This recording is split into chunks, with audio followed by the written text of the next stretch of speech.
हमारे साथ हैं जगदीश टाइटलर, कांग्रेस के पुराने पहचाने हुए नेता, लेकिन 29 बरस का एक ऐसा घाव जो दिल्ली ने देखा, पूरे देश ने देखा, और उस केस की फाइल एक बार फिर खुली है।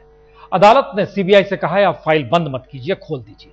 बेहद आहत हैं जगदीश टाइटलर, लेकिन सवाल इस 29 सालों में क्या क्या हुआ, कैसे कैसे हुआ, और आज जिस पायदान पर खुद जगदीश टाइटलर खड़े हैं, क्या ये उनका दुख वाकई संभालने वाला है, या ये कहने वाला है कि 29 साल से आप बचते कैसे रहे। जगदीश टाइटलर साहब, 29 बरस हो गए। इन 29 बरस में आपने बहुत बार चिड़ियां चढ़ी अदालत की, लेकिन कल जब यह फैसला आया कि सीबीआई फाइल बंद ना करे, इसका मतलब क्या है? इसका मतलब सीधा है कि सीबीआई के सामने 3 विटनेस और आए हैं जी, जिनकी क्रेडिबिलिटी शायद बनी नहीं, तो सीबीआई ने कहा कि इनकी क्रेडिबिलिटी नहीं है तो नहीं है। ठीक है, पर जज ने नहीं माना। जज ने कहा है कि ये नहीं कहा कि नाइदर मुझे आरोपी कहा है, let me tell you that, ना उन्होंने कहा है कि केस को तुम बंद करो या खोल दो। उन्होंने कहा कि फर्दर इन्वेस्टिगेशन करो और जो विटनेसेस आए हैं आप उनके बयान लीजिए, देन अपनी राय करिए, इन्वेस्टिगेट करिए। इसमें कोई बुरा चीज नहीं है, होना भी चाहिए ऐसे। बार बार सीबीआई फाइल बंद करती है, बार बार अदालत फाइल खोल देती है। नहीं, बार बार नहीं है। 2 दफा फाइल बंद करी गई और 1 दफा तो करी जब अडवाणी जी होम मिनिस्टर थे, तब तो किसी ने शोर नहीं मचाया, कालियों ने भी शोर नहीं मचाया, बीजेपी वालों ने शोर मचाया। इंक्वायरियां हुई, 12 इंक्वायरी हुई या 11 हुई, मेरा नाम तो कभी आया नहीं। 12वीं में 25 साल या 22 साल के बाद सडनली नानावती कमीशन बनता है। नानावती कमीशन बनता है तो उसके ऊपर 2 आदमी अपने 2 एफिडेविट डालते हैं। जब एफिडेविट डालते हैं तो एक सुरेंद्र सिंह ने जब एफिडेविट देखा अंग्रेजी में, किसी ने उसको बताया, तो उसने कहा भाई बाबा मैंने तो ये लिखा नहीं टाइटलर के खिलाफ, मुझे तो फुल्का ने कहा था तुझे कॉम्पनसेशन मिलेगा, पैसा मिलेगा कि तुझे सिर पे चोट लगी है, इसलिए मैंने दस्तखत करे। जब उसको पता चला तो वो सीधा गया कचहरी, कागज खरीदे, गुरमुखी में लिखा कि मैंने टाइटलर का कभी नाम नहीं लिया, मैंने तो इसलिए दस्तखत करे थे कि मुझे कहा था कि मुझे कॉम्पनसेशन मिलेगी। तो ये धोखा वहीं हो गया। इसी बेसिस पे जस्टिस नानावती ने अपनी स्टेटमेंट में ये कहा है कि उनके मन में यह है कि कभी ये हाँ भरता है, कभी कहता है ना भरता है।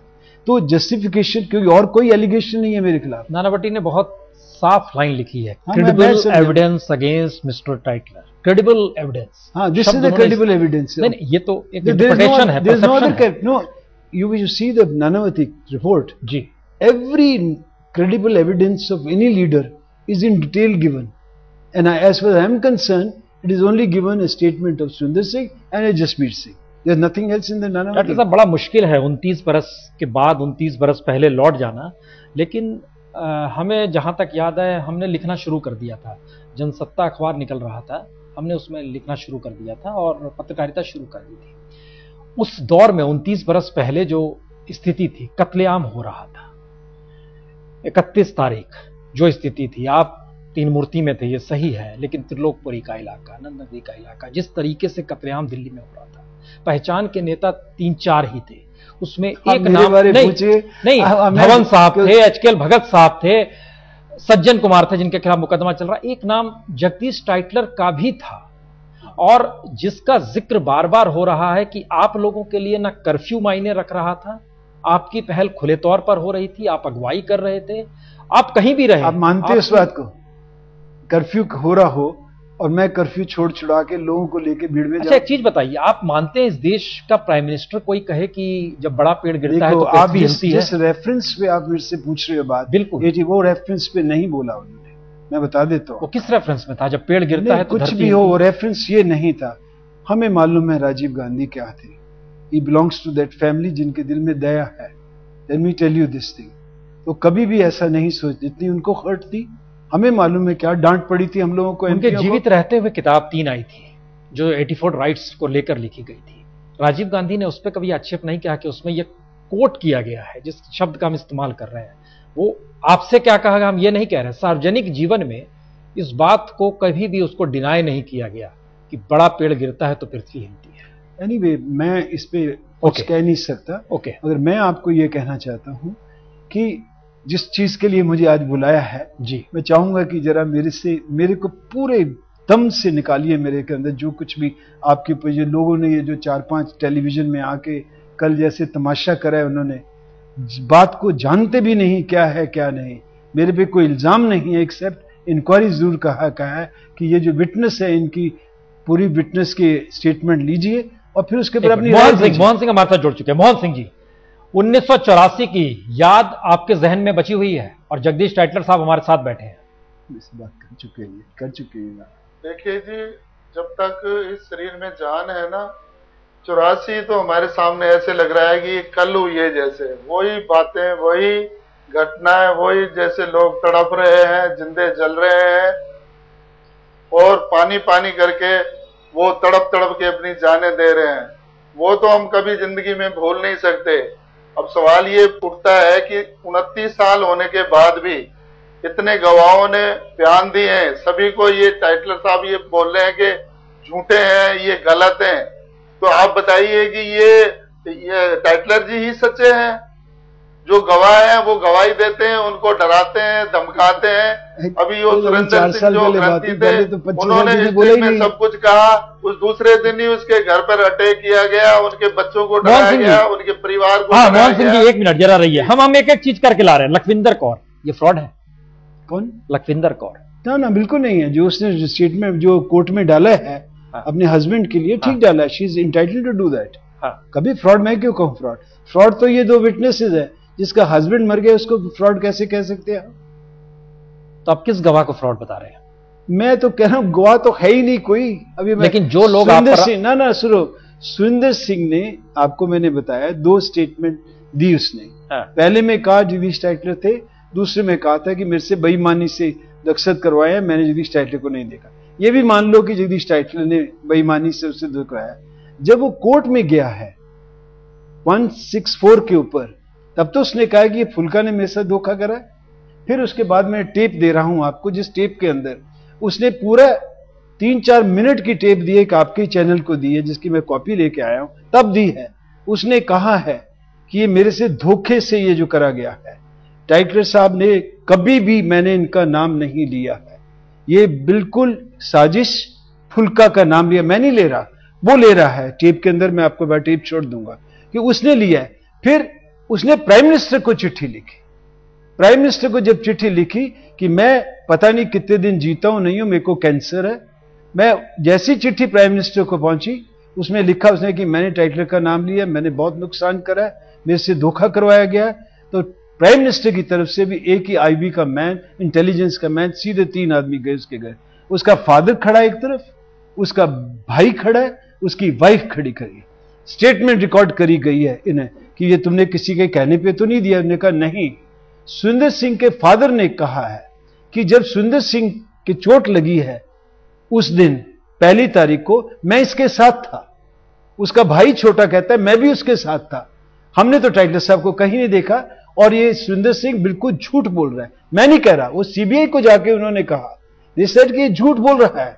और उसके बाद फिर आप कहो कि टाइटलर साहब आप गलती हैं। सीबीआई का जिक्र देखिए बार बार कर रहे हैं, हम ये बता रहे हैं कि हम कल ही देखा हमने, जैसे ही ये फैसला आया, जसवीर सिंह बीबीसी पर थे और वो वहां पर इंटरव्यू में एक बात का जिक्र कर रहे थे कि 2008 में जब सीबीआई उनसे 13 घंटे तक पूछताछ करती रही और उस 13 घंटे में बार बार करती थी, अरे कुछ होने जाने वाला नहीं है, कुछ होगा नहीं। आप उसकी बात मानते हैं? हम किसी की बात नहीं मान रहे, ये हम बता रहे हैं आप कैटेगरली उन चीजों को सुन रहे हो। हाउ कैन यू, जो man who is a lawyer. अच्छा सुनिए, वेरी इंटरेस्टिंग बात आपने कही है।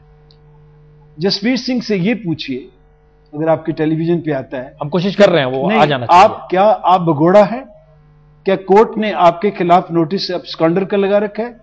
क्या आपके ऊपर 302 का केस है? क्या आपने कमलेश कौर के ऊपर डंडे नहीं मारे क्योंकि कमलेश कौर भगत के खिलाफ 84 के दंगों के लिए विटनेस देने जा रही थी?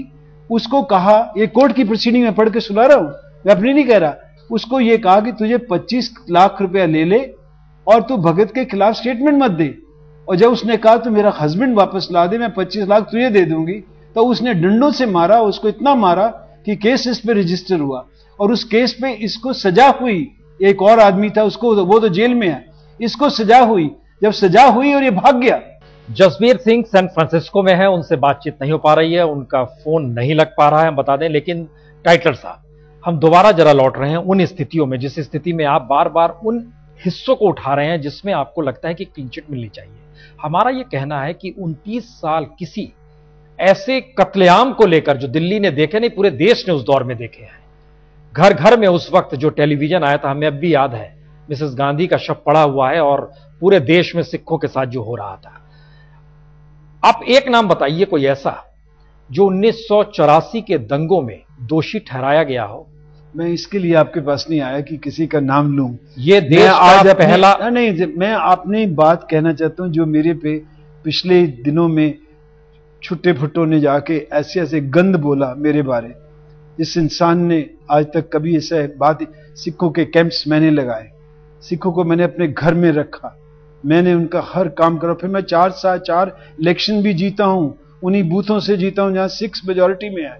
ये तो मेरे पे इल्जाम लगाए हैं, ठीक है, उस इल्जाम को मैं एक्सेप्ट करता हूं और जब कोर्ट की डिसीजन आएगी उसको भी एक्सेप्ट करता हूं। कल सीबीआई को जो कोर्ट ने कहा है, मैं उसको बिल्कुल एक्सेप्ट करता हूं कि अगर जज मानता है कि 3 विटनेसेस जो आई हैं उसकी स्टेटमेंट लेनी चाहिए, उसकी इन्वेस्टिगेशन करनी, ये होना चाहिए। मैं नहीं कहता कि नहीं होना चाहिए, but that is for the CBI to decide and the court to decide. और जिस दिन कोर्ट कह देगा कि I am guilty, I will take the punishment whatever the court says. लेकिन दिल पे हाथ रख के बताइए, क्या वाकई आप 31 तारीख को 3 मूर्ति से बाहर नहीं निकले थे? 31 तारीख को तो पहली बात है कि मैं हाथ रख के मैं दिल्ली में ही नहीं था। आपको तो मैं तो ये बात कुछ किसी को मालूम ही नहीं है। 3 तारीख के दिन आप सुनिए, हो रहा है, सुनो मेरी, know put A question you ask me. मैं अमेठी में था, मेरे साथ कौन था? अहमद पटेल था, अरुण नेहरू था, अरुण सिंह थे डिफेंस मिनिस्टर। हम इंदिरा गांधी के प्रोग्राम की तैयारियां करवा रहे थे। जब खबर आई कोई स्पेशल प्लेन आया, अरुण नेहरू अरुण सिंह को लेकर चला गया।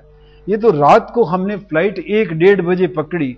मैं तो पायलट की पिछली सीट पे बैठ के आया क्योंकि सीट्स वर नॉट अवेलेबल।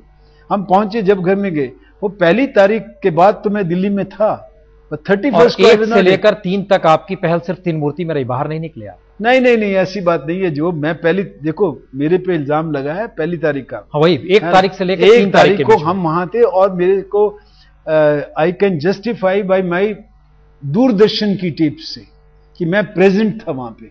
और सीबीआई ने इन्वेस्टिगेट करी, जो मेरे साथ 2 और आदमी भी थे, जिसको उसने कल झूठ बोला आपकी चैनल पे, किसी चैनल पे, कि मेरा ड्राइवर था। इसको शर्म नहीं आती इतना झूठ पब्लिक के सामने बोले? कोई मेरा कुक था, इतना झूठ?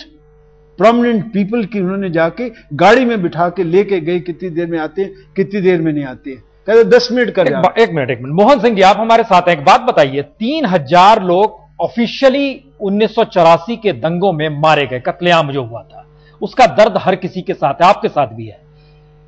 क्या सामने टाइटलर हैं इसलिए दोषी हैं, या टाइटलर सरीखे लोग बचते चले गए क्योंकि नेता और पैसा उनके साथ था? आपको क्या लगता है? नहीं, बड़ा सीधा सवाल है आप हमें, मोहन सिंह जी। हाँ, 29 साल से भगत, टाइटलर और सज्जन कुमार, दिल्ली में इन 3 नेताओं के शुरू से ही नाम आ रहे हैं, कोई आजकल में नहीं आए हैं। ये 29 साल सीबीआई ने फाइल बंद क्यों की? नाम सबसे सीबीआई ने फाइल बंद क्यों की मोहन सिंह? सीबीआई सरकार के अंडर काम करती है, सीबीआई उनके इशारे पे चलती है। अब आप बताइए, सज्जन कुमार को सीबीआई गिरफ्तार करने गई थी, उन्होंने सीबीआई वालों को ही गिरफ्तार करवा के रख अदालत ने फिर सीबीआई को कहा है कि फाइल खोल दीजिए। मोहन सिंह जी, अब क्या होगा? अब तो हमें थोड़ा विश्वास बना है कि सच सामने आएगा, और मैं तो ये कहता हूं कि टाइटलर जी को हैंडओवर कर देना चाहिए, क्योंकि इतना कत्लेआम हुआ है, इतने लोगों की हत्याएं हुई हैं और इन लोगों ने करवाई हैं। इनको नहीं, ये तो अदालत तय करेगी मोहन सिंह जी, ये तो अदालत तय करेगी। एक जगदीश टाइटलर जी, इसके आखिर में देखिए एक स्थिति आ गई। नहीं, हम ये सवाल नहीं है, सवाल ये है कि नाम बार बार उन्हीं नेताओं का आया जो नेता कांग्रेस के उस समय कद्दावर नेता थे, उसमें एक आप भी थे। मेरा नाम कब आया दिल्ली में? मेरा नाम कब आया? देखिए, हर कोई 3 ही नाम लेता है। आपसे पूछे नाम मेरा कब आया? नानावटी कमीशन ने तुरंत। हाँ, तो नानावटी कमीशन कब हुआ था? नहीं, नानावटी कमीशन कत्लेआम तो 84 से हुआ ना, लेकिन 22 साल क्यों नहीं बोले? 22 साल क्यों नहीं बोले? 22 साल क्यों नहीं एफिडेविट दिया किसी ने? मेरे बारे को एफिडेविट तो देना चाहिए था, किसी ने नहीं दिया। यही तो सत्ता का डर है। नहीं, गलत बात कर रहे हो आप। उससे आदमी बेचारे को पीड़ित है, उस बेचारे को मैं नाम नहीं लेना चाहता, लेकिन हर की जुबान पे you talk to me as a man to man कि अगर मैं गिल्टी था, अगर मुझे किसी ने देखा है, कहीं मैं जिम्मेवार हूं, कोई ना कोई, जो 9,000 10,000 एफिडेविट्स आए हैं, 12 कमीशन में आए हैं, why not on Jagdish Tytler? Why the affidavits came only on when the Nanavati commission came, and that also both the lies prove to be lies. और अब आखिरी बता दीजिए, अब आगे क्या होगा? आगे क्या होगा? मैं चाहूंगा कि सच्चाई आएगी, और सच्चाई जिसको भी पनिशमेंट देगी करेगी। सच्चाई से कोई आदमी दूर नहीं भाग सकता। लेकिन आपको भरोसा है आप दोषी नहीं है? दोषी भरोसी नहीं, मैं कहता हूं डायरेक्टली और इनडायरेक्टली भी, लेट समबडी कम एंड से कि that I am involve. Even today I से, कोई क्रेडिबल विटनेस लेके आ जाए और कह दे टाइटलर साहब उस दिनों में इन्वॉल्व थे, मेरी कॉन्स्टेंसी में जाइए, आप कैमरा लेके निकल जाइए जहां पे रिश्तेदार मरे हैं या नहीं मरे, जिनको है। एक भी आपको आदमी कह दे जगदीश टाइटलर के खिलाफ कि हमने गए थे आपके आदमी, let me tell you this, बड़े बड़े घूमने गए थे। चलिए, हमें लगता है सीबीआई ने फाइल खोली है, अदालत ने निर्देश दिया है टाइटलर साहब को लेकर। जाहिर है एक सवाल टाइटलर साहब का हमेशा रहा है, कोई क्रेडिबल एविडेंस आ जाए, ये सवाल सामने आना चाहिए। टाइटलर साहब इसको कह रहे हैं। बहुत बहुत शुक्रिया टाइटलर साहब, हमारे साथ। Thank you very much. बहुत बहुत शुक्रिया, बहुत बहुत शुक्रिया।